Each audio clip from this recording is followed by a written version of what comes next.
Pinangunahan ni Pangulong Bongbong Marcos ang isinagawang job fair sa Pasay City. Dito isinulong ng Pangulo ang kahalagahan na mapaigting ang skills training ng mga manggagawang Pilipino.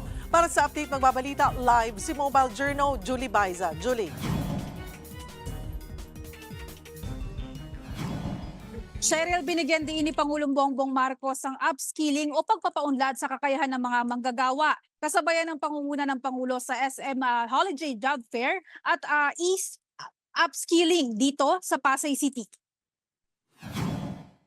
Sa talumpati binanggit ng Pangulo na patuloy na nagbabago ang global workforce kaya't mahalaga ang inaalok na skills training ng DICT kasabay ng job fair. Sa bilis daw ng takbo ng teknolohiya, maraming dapat na matutunang skills sa mga manggagawa. Mahalaga rin daw ito para marami ang makahanap ng trabaho at maibagay ang kakayahan sa requirements ng employer.